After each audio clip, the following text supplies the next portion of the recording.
திருநெல்வேலியிலிருந்து கிழக்கு மாகாணத்திலிருந்து மகரூர் பேசுறேன். நம்மளோட தேவையில்லை 1 நேரம் மனிதானே அந்த நேரத்துல தமிழ்ல. அடுத்ததாக இலங்கை கிழக்கு மாகாணத்தில் இருந்து அவங்க ஒரு கேள்வி கேட்கிறாங்க. என்ன கேட்கிறாங்கன்னு கேட்டா, சஜிதாவுல துவா ஓதலாம்னு சொல்றீங்களே, துவா ஓதலாமா? அப்படி ஓதுற துவாவை நம்ம தமிழ் மொழியில கேட்க முடியுமா? அதுக்கு அனுமதி இருக்குதா அப்படின்னு கேட்கிறாங்க. இப்ப தமிழ் மொழியில கேளுங்க என்று நேரடியாக எந்த ஒரு ஹதீஸும் நமக்கு வரலங்க. ஆனால் என்ன வருது என்று கேட்டா, நபிகள் நாயகம் ஸல்லல்லாஹு அலைஹி வஸல்லம் அவர்கள் ருக்குவை பற்றியும் சஜிதாவை பற்றியும் மக்கள்கிட்ட சொல்லும் பொழுது அவங்க சொல்றாங்க, அம்மர் ருக்கு ஃபஅல்லிமு ஃபீஹி ரப்ப. ருக்கு செய்றீங்களே அதுல இறைவனை மேன்மைப்படுத்துங்கள். ருக்குவை பொறுத்த வரைக்கும் என்ன செய்யுங்க, இறைவனை தாலீம் செய்யுங்க, அவனை கண்ணியப்படுத்துங்க. அது மாதிரியான திக்ர்களை நீங்கள் ஓதிக்கொள்ளுங்கள். சஜிதாவில் என்ன செய்யணுங்கிறாங்க, அம்ம சுஜூது சஜிதாவில ஃபஜ்தஹிது ஃபித் துஆ, துஆவுல கடுமையாக முயற்சி பண்ணுங்கள், கடுமையா துஆ செய்யுங்க, முடிஞ்ச அளவுக்கு நீங்க இறங்கி துஆ செய்யுங்கன்னு அர்த்தம். துஆ செய்யுங்கன்னு சொல்லாம நபிகள் நாயகம் சொல்றாங்க ஃபஜ்தஹிது ஃபித் துஆ, துஆவுல கடுமையாக நீங்கள் முயற்சி பண்ணுங்கள். எவ்வளவுக்கு கேட்க முடியுமோ அவ்வளவு கேளுங்கள், எவ்வளவு கெஞ்ச முடியுமோ அவ்வளவு கெஞ்சுங்கள். ஏன் கமீனுன் ஐ யுஸ்தஜாபலக்கும், அது ஏற்றுக்கொள்ளப்படுவதற்கு அது ரொம்ப தகுதியான ஒரு இடம். ஒரு மனிதன் தன்னை உயர்ந்தவனாக நினைக்கிற ஒரு மனிதன் தன்னுடைய தலையை கொண்டு போய் நிலத்தில் வைக்கிறான, இது உயர்ந்த இடம் தலை, இதை என் இறைவனுக்காக நான் கீழே வைப்பேன் அப்படின்னு சொல்லும் பொழுது அவன் முழு அளவுக்கு அல்லாஹ்விடத்தில் சரணாகதி அடைகிறான்.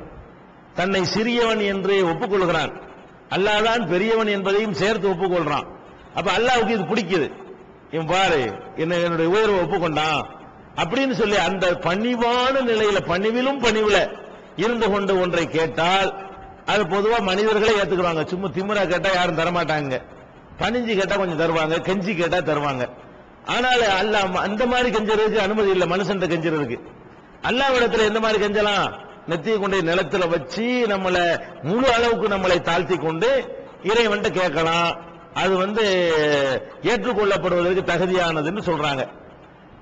இன்னொரு இடத்துல வருகிறது, அக்ரபு மாயகூனுல் அப்து இலா ரப்பிஹி வஹுவ சாஜிதுன், ஒரு அடியான் இறைவனோடு ரொம்ப நெருக்கமாக இருக்கிற இடம் எதுன்னு சொன்னா அவன் சஜிதா செய்யற இடம் தான்.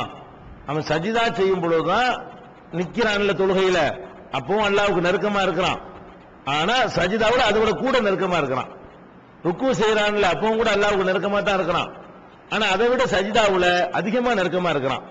அத்தஹியாத்துல அமர்ந்திருக்கும் போது அல்லாஹ்வுக்கு நெருக்கமா இருக்கிறான். ஆனா அதை விட ஜாஸ்தியா சஜிதாவுல நெருக்கமா இருக்கிறான்.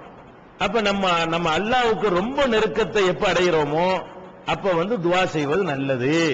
அப்ப நபிகள் நாயகம் என்ன நமக்கு உத்தரவு போடுறாங்கன்னு கேட்டா, ருக்குவுல அல்லாஹ்வை கண்ணியப்படுத்துங்க, சஜிதாவுல துஆவுக்காகவே இறங்கி வேலை செய்யுங்க, துஆவுக்காக கடுமையாக உழையுங்கள் அப்படிங்கிறாங்க. அப்ப அதாவது இதுக்கு பொருள் என்னன்னு கேட்டா, எவ்வளவு இறங்க முடியுமோ அவ்வளவு இறங்கி கேளுங்க, எவ்வளவு கெஞ்ச முடியுமோ அவ்வளவு கெஞ்சி கேளுங்க, எவ்வளவு நேரம் கேட்க முடியுமோ அவ்வளவு நேரம் கேளுங்க, எவ்வளவு பெரிய கோரிக்கை கேட்க முடியுமோ அவ்வளவு அந்த முயற்சி பண்ணுங்கிறதுல இவ்வளவு அர்த்தம் அடங்கி இருக்கிறது. இப்படியெல்லாம் கேட்பதாக இருந்தால் ஒரு மனுஷன் கெஞ்சி இறங்கி அல்லாஹ்வுடைய மகத்துவத்தை சொல்லி தன்னுடைய கோரிக்கைகளை தெளிவாக சொல்லி கேட்கிறதா இருந்தா அவனுடைய தாய்மொழியில தான் கேட்க இயலும். மனப்பாடம் மொழியெல்லாம் கேட்க இயலாது. மனப்பாடம் ஒன்று ரெண்டு விஷயத்து இருக்கு, அதுல என்ன கெஞ்சுதல் என்ன இருக்கு, உள்ளத்துல இருந்து வருமா அது. அப்ப கெஞ்சி கேளுங்க, முயற்சி பண்ணி கேளுங்கள் என்கிற வார்த்தையில் இருந்து நமக்கு எந்த பாஷை தெரியுமோ அந்த பாஷையில் எல்லாம் நம்ம என்ன செய்யலாம், சஜிதாவுல துஆ செய்யலாம். அதுக்கு எந்த ஒரு தடையும் இல்லை. இந்த ஃபஜ்தஹிது ஃபித் துஆங்கிற சொல்லில் இருந்து அதுக்கு அனுமதி இருக்கிறது, மறைமுகமாக அனுமதி இருக்கிறது என்பதையும் நம்ம விளங்கிக் கொள்ளலாம். அதனால எந்த பாஷையில வேணாலும், அப்பதான் நீங்க அழுது கேட்டீங்கன்னு வரேன். சைதால உட்கார்ந்து ரப்பனா ஆத்தினா பித்துனியாண்டு ஒண்ணு வழங்காம கேட்டீங்கன்னா அதுல எங்க துவாவுக்கு நீங்க முயற்சி பண்ணுனீங்க? இன்வால்வ்மெண்ட் இருக்கணும் இல்லையா? இஜ்திஹாதுனால இன்வால்வ்மெண்ட், அதான் அர்த்தம். ஃபஜ்தஹிது ஃபித்துவா, துவாவுல இன்வால்வ்மெண்டோட ஈடுபாட்டோட செய்யுங்கள்ங்கறாங்க. துவாவுல ஈடுபாடு எப்ப வரும்? அவங்கவுங்க பாஷையில கேட்டா தான் வரும். புரியாத பாஷையில கேட்டா ஈடுபாடு எப்படி வரும்? அப்ப நபிகள் நாயகம் ஸல்லல்லாஹு அலைஹி வஸல்லம் பயன்படுத்த துவா செய்யுங்கள்னு கூட சொல்லாம துவாவுல நீங்க இஜ்திஹாது பண்ணிக்கிறீங்கங்கறாங்க. இந்த இஜ்திஹாதுக்கு இன்னொரு அர்த்தம் இருக்கிறது. நீங்களா முடிவு செஞ்சுக்கிறீங்க, நீங்களா ஆராய்ச்சி பண்ணிக்கிறீங்கன்றதுக்கு ஒரு அர்த்தம் இஜ்திஹாது என்ற சொல்லுக்கு. துவா செய்யுங்கள்னு சொன்னா ஏதோ கற்று தந்த துவா செய்யணும்னு அர்த்தம் வந்துருங்க.